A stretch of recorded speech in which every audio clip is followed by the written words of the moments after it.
The Murder Scene podcast may contain graphic descriptions of violence, including that of a sexual nature. If you feel you may be adversely affected by this, please do not listen. Listener discretion is advised. Not intended for children. Hello and welcome to The Murder Scene, a podcast where we delve into the darker side of human nature to explore murders, missing persons, cold cases, serial killers, and all manner of strange, mysterious happenings that fall into the case file marked true crime. I'm your host, Alex. So, hop into the back of my creepy white van filled with grey tarps and duct tape and let's go!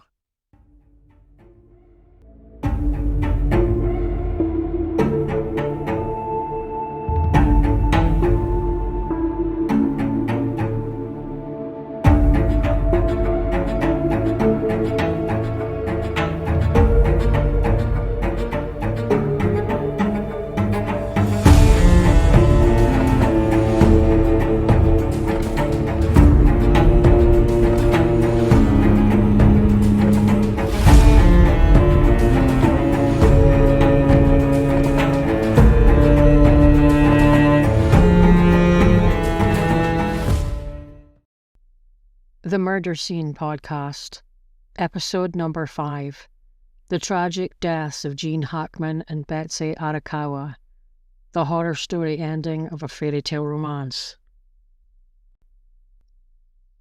So, a couple of weeks ago, the story broke that two-time Oscar-winning actor Gene Hackman and his wife of 30 years, Betsy Arakawa, had been found dead in their secluded New Mexico home inside a gated community just outside of Santa Fe.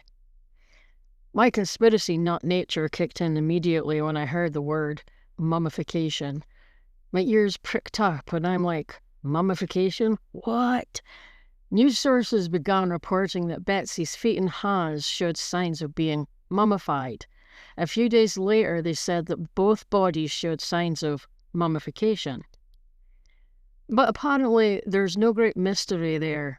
Just a series of unfortunate events that befell a married couple who jealously guarded their privacy and ended up mummified due to the super dry climate and the high elevation and body composition, apparently. Hackman, the beloved American tough guy actor, was best known for his iconic roles as Jimmy Popeye Doyle in The French Connection from 1971, and his buddy Lex Luthor in 3 Superman movies. My personal favourite Hackman character is Herod from Sam Raimi's moody western The Quick and the Dead. Oh my god, he was a complete fucking arsehole in that movie. One of the most evil, hateful on-screen characters ever. The two-time Oscar winner met Hawaiian-born Betsy, his second wife, at a gym in Los Angeles where she worked part-time. She was also a trained classical pianist. Despite the 30-year age gap, the couple fell in love with each other and married in 1991. Hackman was always a reluctant celebrity and did not enjoy his star status or any of the Hollywood entrapments. He'd fallen in love with the magic of New Mexico after filming a couple of movies there and bought a rundown old house in the hills north of Santa Fe. He and Betsy retreated there when he retired from acting and kept to themselves, extremely private, secluded.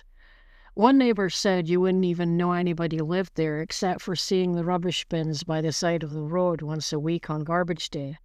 Some neighbours said they hadn't even seen either of them in several years. Since Gene's retirement from his acting career, it seems like the couple were content in their own little world together, just the two of them. Where Gene immersed himself in art. He was a painter, a sculptor, and Betsy would lovingly type out the handwritten manuscripts for the novels he wrote. Sounds like a blissful life. I'll have some of that. Sadly, this Hollywood fairy tale romance has a horribly unromantic ending. Gene Hackman died in his beloved home on or around February 18th, 2025. He'd been there all alone, rattling around the house, bewildered, for about a week. He was suffering from the advanced stages of Alzheimer's disease and other health issues his 95-year-old body was suffering from. His beloved wife, Betsy, had died a week or so before him. It was almost 3 weeks from the time Betsy died to the time they were both discovered by their maintenance workers. It sounds like the couple didn't really interact with the outside world on a daily basis, and one neighbor, Robert Cecil, thinks that their jealously guarded privacy might even have contributed to their lonely deaths in their self-imposed isolation, which increased after 2020's COVID pandemic. It would explain why there was almost 3 weeks between Betsy's death and the discovery of their bodies. It's just heartbreaking to think of his wandering around his house, wondering where his wife was, maybe confused as to why she wouldn't get up off the bathroom floor. Can you imagine the horror he went through in those final days before he died too? Jean's beloved wife, 65-year-old Betsy Arakawa, had been ill after contracting Hantavirus, a relatively rare but sometimes fatal disease that's transmitted by rodent droppings infected with the virus. It's a virus that affects the pulmonary system, and it can make some people extremely sick. The whole scene was mysterious at first. A major Hollywood star and his wife both found dead in their home, with no physical signs of external trauma to their bodies, no signs of a struggle in the home. In the very beginning, after the discovery of the deceased couple, it was speculated that they may have succumbed to carbon monoxide poisoning. But a rapid response by New Mexico Gas Company resulted in no significant findings after an extensive investigation. We'll never really know what the full extent of what happened was in the house, how it all went down, because the only 2 witnesses are both dead. But the conclusion that's been arrived at after the investigation by the Santa Fe County Sheriff's Office is that Betsy, sick with hantavirus and who had an underlying thyroid disease, succumbed to her illness first on or around the last day she was seen or had contact with anyone, February 11th, leaving Jean alone in the house for about a week before he died too, on or around February 18th. My only problem with this whole explanation is how she could have been running around town all day while she was on the verge of death. I find that odd. You would think she'd at least be lying in her bed if she was so horribly ill. All I can think of is she must have been a tough cookie. So tough she didn't even realize how sick she was. I've had experience, when I was barely out of my teens, of looking after my grandma who had advanced Alzheimer's. And let me tell you, it was an horrific experience, and one that haunts me to this day. In his deteriorated state, if he was anything like my grandma, Mr. Hackman would not have been able to process or understand that Betsy was dead. He wouldn't have been capable of reasoning that she had been sick and needed help, nor been able to recognize that she desperately needed medical attention, wouldn't have had the mental faculties to call for an ambulance. Dr. Heather Jarrell, the chief medical examiner for the Santa Fe Office of the Medical Investigator, said that Hackman's health was very poor and that he was suffering from significant heart disease.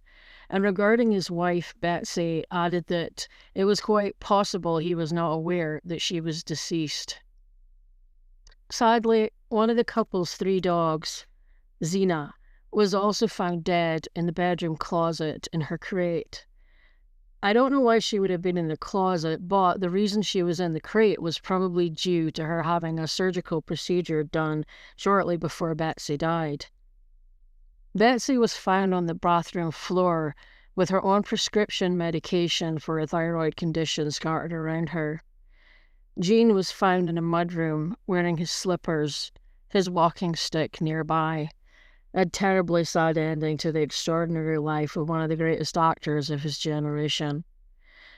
Rest in peace, Jean, Betsy, and Zena.